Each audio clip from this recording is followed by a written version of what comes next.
So hello everyone, welcome back to my YouTube channel. आज है हमारा ऑर्गेनिक केमिस्ट्री की सीरीज का डे 22 और आज हम पढ़ने वाले रेजोनेंस एनर्जी। ठीक है, our topic will be resonance energy. हम इसके थर्मोडायनेमिक एस्पेक्ट और ऑर्गेनिक एस्पेक्ट दोनों हम देखेंगे कि होती क्या है असल में रेजोनेंस एनर्जी। ठीक।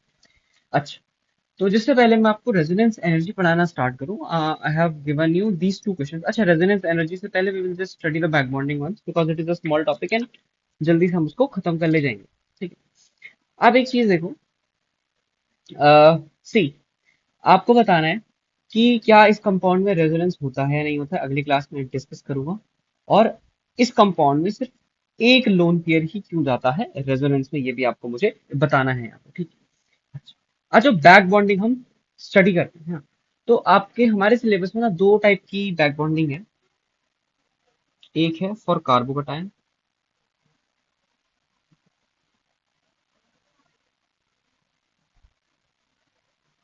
For carbocation. ठीक है, तो कार्बोकटायन में क्या होना चाहिए, देखो। फॉर एग्जाम्पल, ये एक कार्बोकटायन है। ठीक है, कोई सा भी डिग्री का कार्बन हो सकता है और इससे एक ग्रुप जुड़ा है ए, और इसके पास लोन पेयर है या माइनस चार्ज। ठीक है, और ये लोन पेयर या माइनस चार्ज डोनेट करता है इस कार्बन को, और ये कन्वर्ट हो जाता है कुछ ऐसा। तो इसने क्या किया, आप समझ रहे हो इसने क्या किया, इसने अपने लोन पेयर इलेक्ट्रॉन उस कार्बन को दिए। क्यों सर, इस कार्बन के पास, एक सेकेंड इसका चलो और ऑर्बिटल डायग्राम मैं आपको आगे दिखाऊंगा। ठीक है, और यहाँ पे आ जाएगा प्लस। तो इसने अपने इलेक्ट्रॉन कार्बन को दिया और कार्बन का खालीपन दूर किया है ना।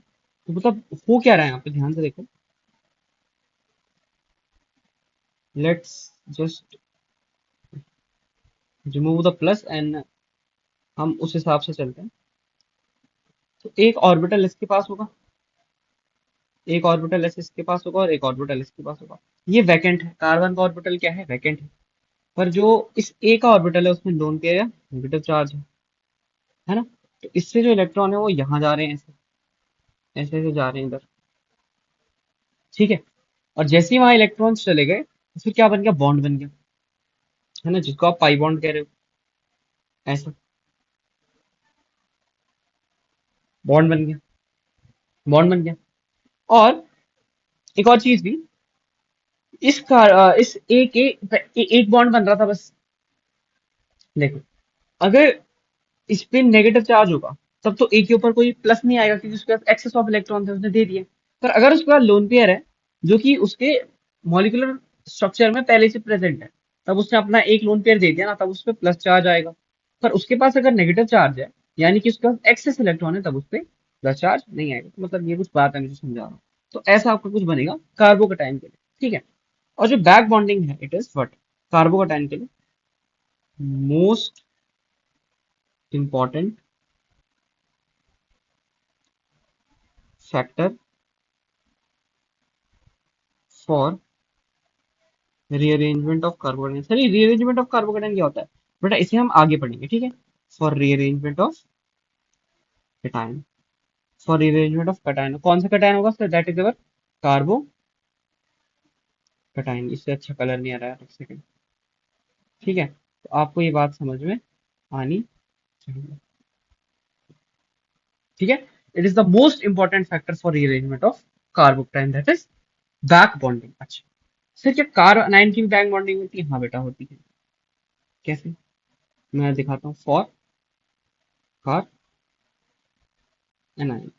अच्छा, एक बात बताओ सर, जो कार्बोकेटायन है उसके लिए हम क्या कर रहे हैं, वैकेंट के बगल वाले एटम के पास लोन पेयर होना चाहिए।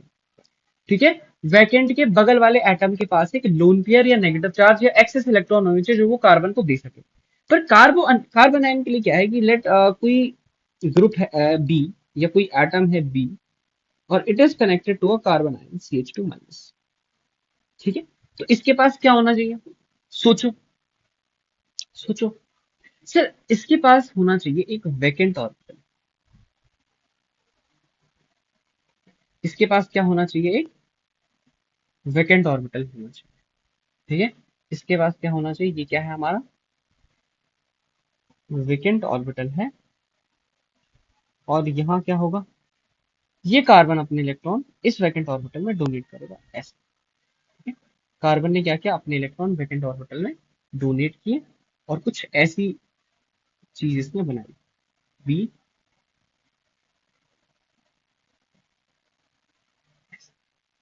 ठीक है, आई होप आपको समझ आ रहा होगा। अच्छा, बी इज नॉट बोरोन भैया, बी बोरोन नहीं है, यहाँ पे ध्यान से सुने मेरी बात को आप। B is not boron. ठीक है, मतलब बोरोन हो सकता है, बट मैंने बी को बोरोन यहाँ पे वो जो है वो नहीं माना है। ठीक है, ये हो गया। आपको ये बात समझ आ रही है? हाँ सर। अब देखो, तो ये तो रहा हमारा कार्बन आयन के लिए। अब एग्जांपल देता हूँ, इसका एक एग्जांपल दूंगा और उसके एग्जांपल दूंगा, बाकी आपके क्वेश्चन होंगे, आपको बताना है बैक बॉन्डिंग है या नहीं है। ठीक है, देखो, जो ये चीज है, फॉर एग्जांपल आपके पास एक ऐसा कंपाउंड है, यहाँ पे OH है और यहाँ पे आपका पॉजिटिव चार्ज है। ठीक है, अब बताओ इसमें बैक बॉन्डिंग होगी या नहीं होगी? सर आपने बोला है जो कार्बोकटायन है, जो कार्बोकटायन है अगर उससे डायरेक्टली कनेक्टेड एटम के पास लोन पेयर हो। सर इस कार्बोकटायन से डायरेक्टली कनेक्टेड कार्बन है, इसके बाद लोन पेयर नहीं है, नहीं इसके बाद नेगेटिव चार्ज है। सर इसके पास भी नेगेटिव चार्ज नहीं है और लोन पेयर भी नहीं है। तो सर ये देखो, ये ऑक्सीजन है, इसके पास दो दो लोन पेयर है। सर एक नहीं दो दो लोन पेयर है, तो दोनों में से कोई एक डोनेट करेगा, है ना? और इसका पता आपको लगाना है कि दोनों में से एक ही डोनेट क्यों करता है, दोनों डोनेट क्यों नहीं करते। तो ये इसको अपने जो जो लोन पेयर है इसके पास ऐसे डोनेट करेगा इसे, और आपका कुछ ऐसा चीज बना देगा। ठीक है, और ये फर्दर मैं आपको पढ़ाऊंगा इस रिएक्शन में। और क्या होता है, एक बेस होता है आपका, base will take this proton and finally आपका ये बन जाएगा। ठीक है, बेस जो होगा या कोई भी न्यूक्लियोफाइल है वो उस प्रोटोन को लेगा और फाइनली आपका ये कंपाउंड आपका बन जाएगा। This is your what, this is ketone, और इसका क्या नाम है, एसीटोन। ठीक है, तो this is the importance of back bonding. Okay, अच्छा, यहाँ देखो, यहाँ क्या हो सकता है बताओ, यहाँ क्या हो सकता है? फॉर एग्जाम्पल आपके पास कुछ ऐसा कंपाउंड है एस, और यहाँ पे है माइनस। अब देखो एस के पास क्या होता है, वैकेंट डी होता है कि नहीं होता? यस। इसके पास क्या होता है, एस के पास, ये क्या है आपका, वैकेंट डी है। तो यहाँ पे क्या होगा, सर ये इलेक्ट्रॉन इस वैकेंट डी में आएंगे। ठीक है, तो आपको एक चीज तो समझ में आ रही है कि back bonding is a type of present, तो आपको कुछ ऐसा बन जाएगा। ठीक है, और अगर आप इसको प्रोटोन दिलाना चाहो दिला सकते हो, ऐसी कोई बात है नहीं यहाँ पे कि आप इसको प्रोटोन नहीं दिलवा सकते हो, है ना? आप इसको प्रोटोन जरूर दिलवा सकते हो। तो आपने बोला कि जैसे मतलब ये अल्कोहल वाला केस था, तो इस सॉल्यूशन में से किसी ने प्रोटोन ले लिया, यहाँ पर आप इसको प्रोटोन दे सकते हो। ठीक है, आपने देखो वो कितने बॉन्ड बनाता है, सल्फर 6 बॉन्ड बनाता है। सल्फर कितने बॉन्ड बनाता है, 6 बॉन्ड बनाता है। ठीक है, सल्फर 6 बॉन्ड बनाता है, तो आपने इसके वैकेंट पे दिया, नेगेटिव आ गया। अब वो एक प्रोटोन एक्सेप्ट अगर करे तो SH डबल बॉन्ड, तो उसने कितने बॉन्ड बना दिए सल्फर ने, 1 2 3, this is sp2 hybridization, and sulphur ने यहाँ पे 4 बॉन्ड बना रखे हैं ना, दैट इज पॉसिबल। ठीक है, तो अब क्या करते हैं, मैं आपके कुछ क्वेश्चंस लिखता हूँ, आपको बोलना है बैक बॉन्डिंग है या नहीं है। ठीक है, Y for back bonding present, N for back bonding not present. एक सवाल उसमें से करके दिखाऊंगा, बाकी हम करेंगे, आपको होमवर्क दे देंगे। ठीक है, तो बेटा ये आपके सवाल है, लाइक ज्यादा नहीं है, 12 क्वेश्चन है। एक मैं आपको करके दिखा देता हूँ, फॉर एग्जाम्पल ये वाला करके दिखा देता हूँ। ठीक है, ये वाला आपको करके दिखा देता हूँ। देखो हमारे पास गया है नेगेटिव चार्ज। नेगेटिव चार्ज को अगर बैक बॉन्डिंग करनी है तो नेगेटिव चार्ज है मतलब क्या सोचना आपको कि ये देगा। नेगेटिव चार्ज क्या करेगा, गिव इलेक्ट्रॉन, इलेक्ट्रॉन देगा। और अगर इलेक्ट्रॉन दे रहा है तो आपको क्या चाहिए, वैकेंसी चाहिए। आपको क्या चाहिए, वैकेंसी चाहिए। एक बात बताओ, कार्बन के पास वैकेंसी होती है? नहीं। ऑक्सीजन का वैकेंसी होती है? नहीं। क्या ये बैक बॉन्डिंग करेगा? नहीं करेगा। समझे, क्योंकि वैकेंट ही नहीं है। और ऐसे ही अगर मेरे पास प्लस होता, प्लस होता है, प्लस को क्या चाहिए, इलेक्ट्रॉन देने वाला चाहिए, इलेक्ट्रॉन देने वाला चाहिए। अब बताओ, और कैसे वाले इलेक्ट्रॉन देने हैं, डीलोकलाइज करने हैं, डिस्प्लेस नहीं, डीलोकलाइज करने हैं। ठीक है, तो ये कार्बन तो जो डिस्प्लेस कर रहे है ना, भले ही कार्बन डिस्प्लेस कर रहा है, डीलोकलाइज तो कोई नहीं कर रहा, इसमें भी बैक बॉन्डिंग नहीं हो रही है। दोनों का आंसर क्या हो जाएगा, नो, नो, दोनों में बैक बॉन्डिंग नहीं हो रही है। हाँ? तो बैक बॉन्डिंग में क्या होता है, मतलब एक और चीज आप क्या सीख गए कि इलेक्ट्रॉन पेयर डीलोकलाइजेशन है। सर क्या ये रेजोनेंस की तरह? हाँ, it is a type of resonance. Electron pair it is अ, है ना, ये क्या है, और ये बहुत ज्यादा स्टेबिलिटी आती है इससे, टाइप ऑफ रेजोनेंस, बहुत अच्छी स्टेबिलिटी आती है बेटा इससे। ठीक है, अच्छा, ओके, आप समझ गए, बैक बॉन्डिंग समझ गए, it is a special type of resonance, you can say it like, okay. Okay, तो चलिए अब अपना एक टॉपिक स्टार्ट करते हैं, that is our resonance and mesomeric effect, that is plus M plus R minus R. ठीक है, आज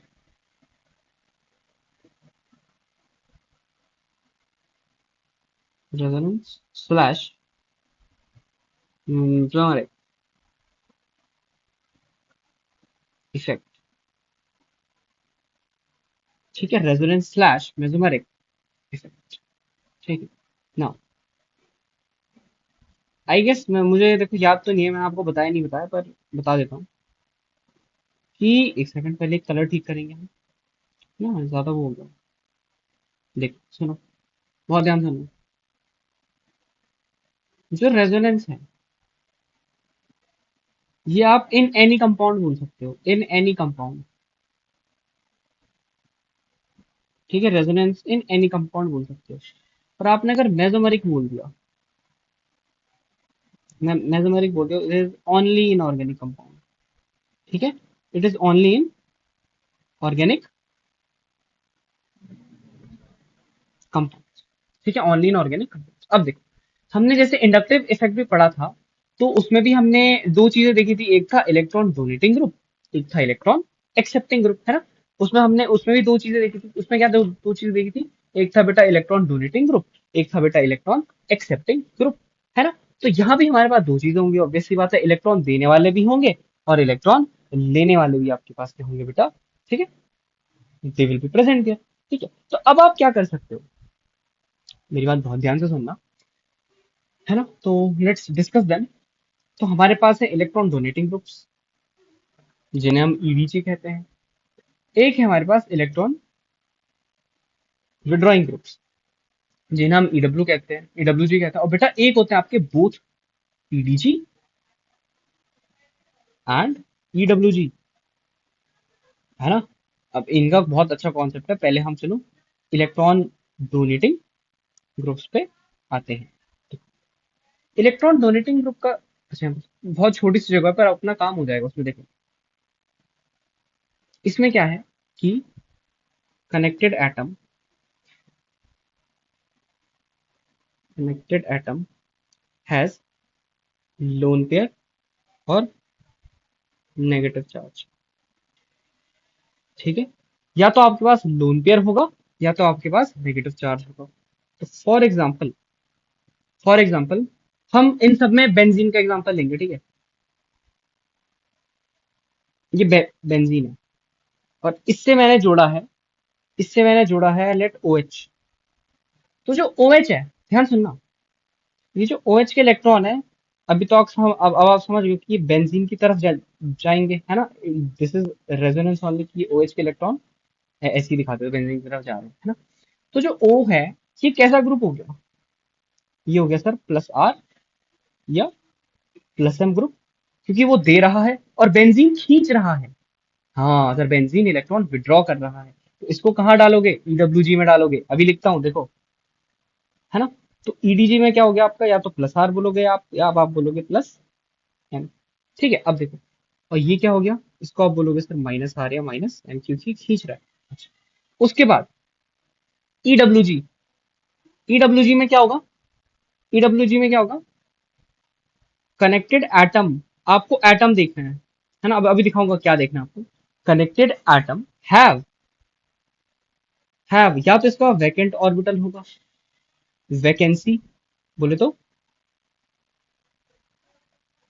पॉजिटिव चार्ज और मल्टीपल बॉन्ड्स, और मल्टीपल बॉन्ड्स। तो सर या तो इसके पास वैकेंसी होगी या तो इसके पास मल्टीपल बॉन्ड्स होंगे। ठीक है, फॉर एग्जाम्पल, मैं आपको बताता हूँ।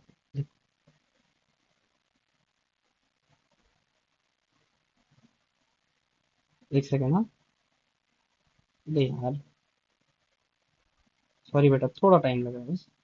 ये बेंजीन है, ठीक है। बेंजीन से आपने लेट जोड़ दिया है कुछ ऐसा कंपाउंड दैट इज CO।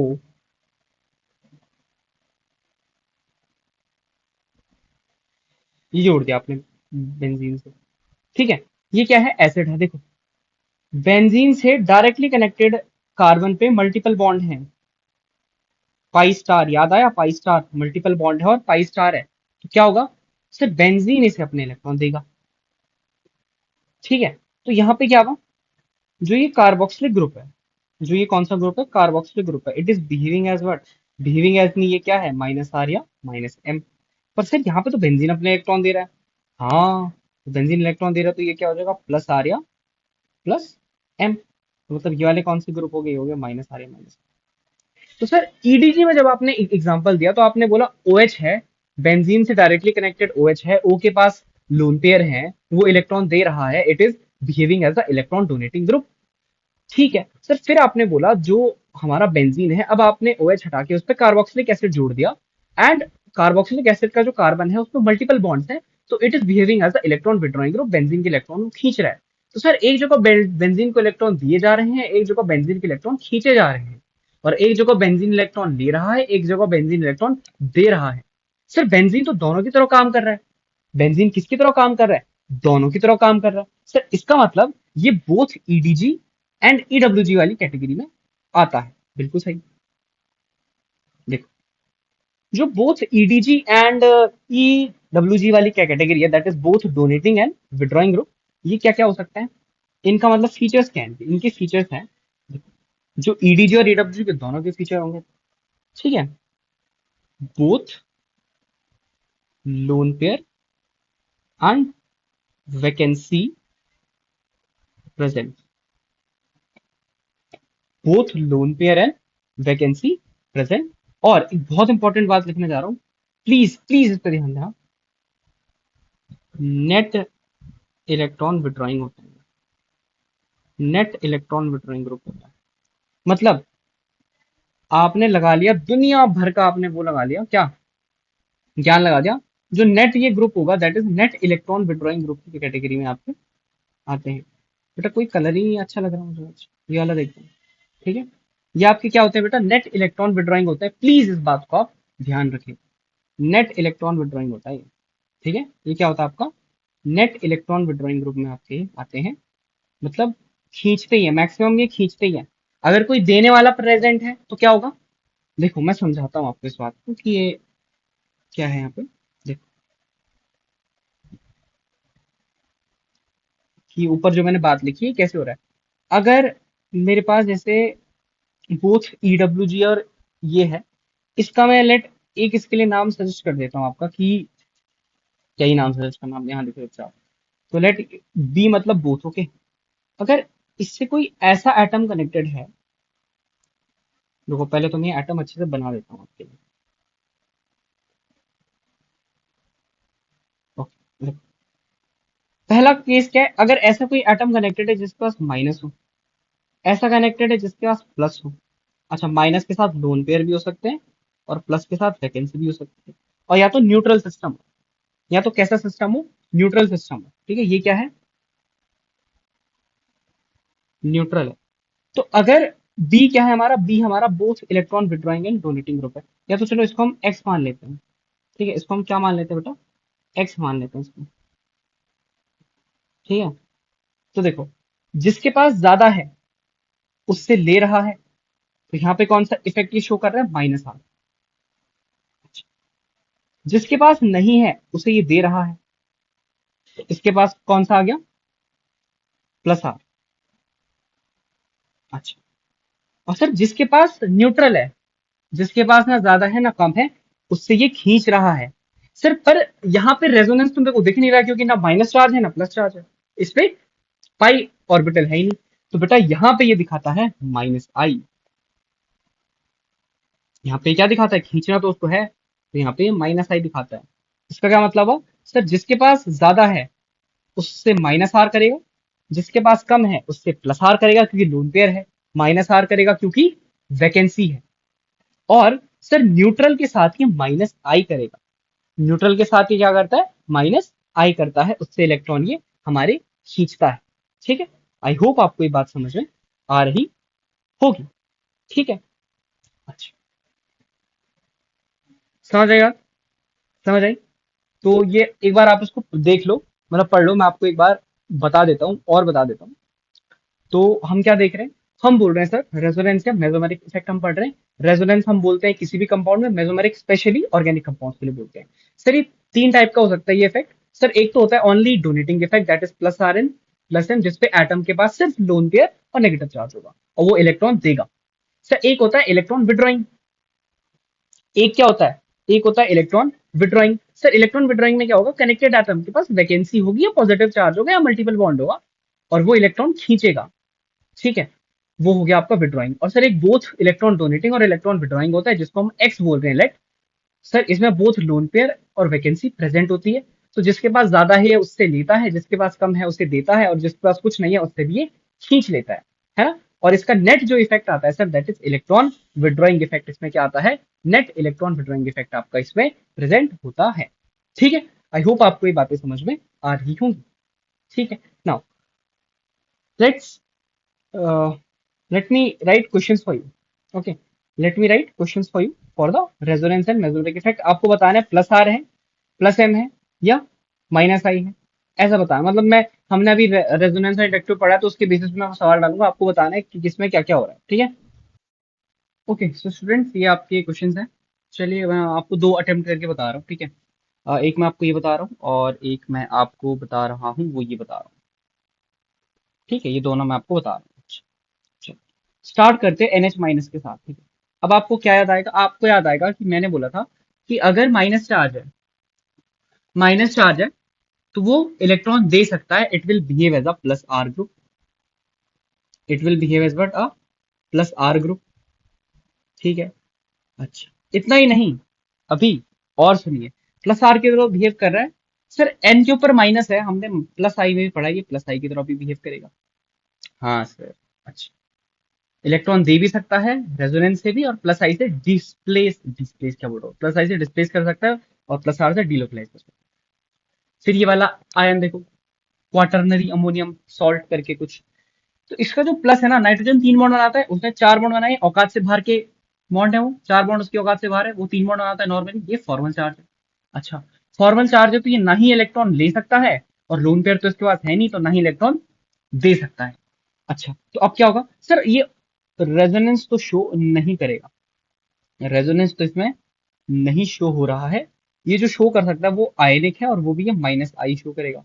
अच्छा, माइनस आई शो करेगा मतलब ये जो नाइट्रोजन पे प्लस है, it is not vacant, this plus is not vacant, इसीलिए रेजोनेंस नहीं कर रहा, माइनस आर नहीं कर रहा, लोन पेयर भी नहीं है उसके पास, चार बॉन्ड बना रखे हैं, इसीलिए प्लस आर भी नहीं कर रहा, पर माइनस आई कर रहा है, क्योंकि ये जो अल्काइल ग्रुप्स हैं ये इससे इलेक्ट्रॉन खींचते हैं, ये they also behave as minus I here, they also behave as minus I here, और नाइट्रोजन पे इलेक्ट्रॉन डेंसिटी बहुत ज्यादा कम कर देते हैं। ठीक है, इससे क्या होता है, ये बाहर से इलेक्ट्रॉन खींचता है माइनस आई के थ्रू। तो ये दोनों मैंने आपको सॉल्व करके बता दिए, ऐसे ही आपको बाकी सारे भी सॉल्व करने। एंड नाउ एक छोटा सा टॉपिक मैं आपको बताता हूँ, है ना। आप जरा आप पीछे नजर डालें। फॉर एग्जाम्पल हमारे पास एक रिंग है, हमारे पास एक कार्बन की रिंग है, तो फॉर एग्जाम्पल मैं उसको लूप बोल रहा हूँ। For example I have a ring. ठीक है, रिंग को हम और क्या क्या बोल सकते हैं, सर रिंग को आप लूप बोल सकते हो। ठीक है, रिंग को आप क्या बोल सकते हो, लूप बोल सकते हो। Now in this loop, in this loop, in this loop delocalization present.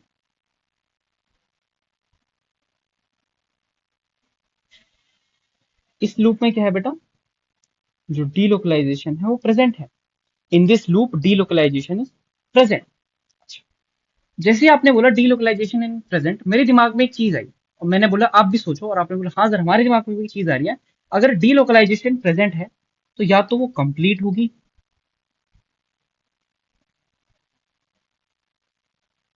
है ना, या तो वो कंप्लीट होगा, कंप्लीट रेजोनेंस, और या तो वो इनकम्प्लीट होगा सर, और या तो वो क्या होगा, वो इनकम्प्लीट होगा, तो इनकम्प्लीट। ठीक है, तो यहाँ पे से दो हमारे पास शब्द आए कि अगर रिंग है, वो लूप है, उसमें डीलोकलाइजेशन है और वो कंप्लीट रेजोनेंस भी हो सकता है, इनकम्प्लीट भी हो सकता है। सर अगर कंप्लीट रेजोनेंस हुआ और इलेक्ट्रॉन रिंग में गोल गोल घूमे तो हमारा करंट प्रोड्यूस होगा। तो क्या प्रोड्यूस होगा आपका? Current will be produced. Produce current. अच्छा, करंट उसने प्रोड्यूस किया। और सर अगर इसने करंट प्रोड्यूस किया तो मैग्नेटिक फील्ड आएगी, क्योंकि वो करंट गोल गोल घूम रहा है। गोल गोल घूम रहा है तो वो एसेलरेटेड करंट है। Accelerated current magnetic field produce करता है। ठीक है, मैग्नेटिक फील्ड प्रोड्यूस करेगा। ठीक है, मैंने बोला तुमने कितने टाइप की मैग्नेटिक फील्ड पढ़ी है? तुमने बोला हमने दो टाइप की मैग्नेटिक फील्ड पढ़ी है। सर एक हमने पढ़ी है डायामैग्नेटिक और एक हमने पढ़ी है पैरामैग्नेटिक। ठीक है, तो अब अगर मैं तुमसे बोलूं कि diamagnetic ring current produces diamagnetic magnetic field that is quite stable and paramagnetic ring current produces paramagnetic magnetic field that is unstable, that is not stable. तो बेटा अगर कोई कंपाउंड, कोई रिंग, कोई लूप कंप्लीट रेजोनेंस शो कर रहा है और उसमें डायामैग्नेटिक रिंग करंट है तो उसे आप बोलते हो एरोमेटिक। एरोमेटिक। और कोई अगर पैरामैग्नेटिक रिंग करंट शो कर रहा है तो उसे आप बोलते हो एंटी एरोमेटिक। Anti aromatic. पर सर अगर इनकम्प्लीट रेजोनेंस है तो उसमें क्या होगा? No current. No current reduce. Sir इसे क्या बोलते हैं? बेटा इसे हम बोलते हैं नॉन एरोमेटिक। ठीक है, तो आपके पास क्या हो गया? एरोमेटिक, एंटी एरोमेटिक और नॉन एरोमेटिक। तो हमारा जो ये टॉपिक है दिस इज एरोमेटिसिटी, है ना? तो एक और चीज बताते हैं और लेक्चर रैप अप करते हैं। This is aromaticity. ठीक है, कल एक और रिवाइज कर लेंगे, अब अभी भी कर लेते हैं रिवाइज। हमने क्या बोला? सिर्फ एक रिंग है। एक क्या है? रिंग है। रिंग में, रिंग को हम लूप भी बोल सकते हैं। और उस लूप में डीलोकलाइजेशन हो रहा है, इलेक्ट्रॉन का डीलोकलाइजेशन हो रहा है, पैरेलल पी सिस्टम होगा उसमें, कॉन्जुगेटेड सिस्टम होगा उसमें, डीलोकलाइजेशन हो रहा है। अब सर अगर वो डीलोकलाइजेशन कंप्लीट है, पूरे लूप में डीलोकलाइजेशन है, तो कंप्लीट रेजोनेंस अगर हो रहा है तो वो करंट बनाएगा। इलेक्ट्रॉन गोल गोल घूम रहा है तो करंट बनाएगा। और अगर सर वो इनकम्प्लीट रेजोनेंस है, कहीं पे ब्रेक हो रहा है कॉन्जुगेशन में, कहीं पे पी पाई प्रेजेंट नहीं है, तो वो इनकम्प्लीट रेजोनेंस होगा, उसमें करंट नहीं बनेगा, क्योंकि इलेक्ट्रॉन पूरे गोल चक्कर में नहीं घूम रहा है। और इलेक्ट्रॉन पूरे गोल चक्कर में नहीं घूम रहा है तो करंट नहीं बन रहा है, उसे हम नॉन एरोमेटिक कहते हैं। पर अगर इलेक्ट्रॉन पूरे गोल चक्कर में घूम रहा है और करंट बना रहे हैं तो उसे हम एरोमेटिक भी कह सकते हैं, एंटी एरोमेटिक भी कह सकते हैं। कब कब बोलेंगे एरोमेटिक? कब बोलेंगे सर? अगर वो डायामैग्नेटिक रिंग करंट बना रहा है। ठीक है, और एंटी एरोमेटिक कब बोलेंगे सर? जब वो पैरामैग्नेटिक रिंग करंट बना रहा है। सर हमें कैसे पता चलेगा कि डायमैग्नेटिक कब है और पैरामैग्नेटिक कब है? मैंने बोला वेरी नाइस क्वेश्चन। तो बेटा मैंने बोला तुम्हें चेक करना है पाई इलेक्ट्रॉन्स। अगर, ध्यान सुनना, अगर तुम्हारे पास 4n+2 पाई इलेक्ट्रॉन्स हैं तो तुम्हारा डायमैग्नेटिक रिंग करंट है। अगर तुम्हारे पास 4n पाई इलेक्ट्रॉन्स हैं तो तुम्हारा क्या है? पैरामैग्नेटिक रिंग करंट है। बात समझ आई? अगर तुम्हारा 4n+2 पाई इलेक्ट्रॉन्स है तो तुम्हारा डायमैग्नेटिक है रिंग करंट, और 4n पाई इलेक्ट्रॉन है तो पैरामैग्नेटिक। अच्छा, अब बेटा एक चीज देखो, जो ये 4n+2 पाई इलेक्ट्रॉन्स है ना, ये एक बंदे ने दिया था, that is Huckel's. This is the Huckel's. ठीक है, और जो नीचे वाला है उसका कोई रूल नहीं है, बट वो है कि 4 के मल्टीपल में अगर आपके इलेक्ट्रॉन आपको दिख गए तो दैट इज एंटी एरोमेटिक, और 4n+2 पाई इलेक्ट्रॉन्स के उसमें दिख गए तो दैट इज एरोमेटिक। और नॉन एरोमेटिक में तो हमारा करंट ही नहीं बन रहा, करंट ही नहीं बन रहा हमारा, no current is produced in non aromatic system. अच्छा, ठीक है, तो अभी के लिए इस लेक्चर को इतना ही रखते हैं, क्योंकि this is a vast topic, है ना? You have to see many things in this, बहुत सारी चीजें आपको और देखनी है ना, कि कैसे कैसे पहचानना है एरोमेटिक, एंटी एरोमेटिक, वगैरह वगैरह वगैरह। अभी के लिए मैं आपको एक चीज बताता हूँ, एक चीज बताता हूँ मैं आपको। अगर आप मुझसे स्टेबिलिटी पूछो, स्टेबिलिटी आप मुझसे पूछो तो मैं आपको बोलूंगा सबसे स्टेबल होता है एरोमेटिक, फिर आता है नॉन एरोमेटिक, और फिर आता है एंटी एरोमेटिक, है ना? तो अगर मैं आपसे एक क्वेश्चन दूं, एक कंपाउंड मेरा ये है, एक कंपाउंड मेरा ये है और एक कंपाउंड मेरा ये है। ठीक है, this is A, this is B, this C, और इसकी जो स्टेबिलिटी ऑर्डर आपको मुझे बताना है, दिस इज योर होमवर्क। ठीक है, स्टेबिलिटी का ऑर्डर आप मुझे बताएंगे और ये आपका होमवर्क है। ठीक है, so this was it for today's lecture. Aromaticity मैंने आपको बताई, कुछ क्वेश्चंस दिए हैं ये आपको करने, एंड आई होप आपको इस लेक्चर में मजा आया होगा। So thank you so much, thank you so much, और ऑल द बेस्ट। ठीक है, ऑल द बेस्ट। और आपको डाउट आए तो जरूर आप मेरे से आप कमेंट्स में पूछ सकते हैं। Okay, thank you so much, पढ़ते रहो।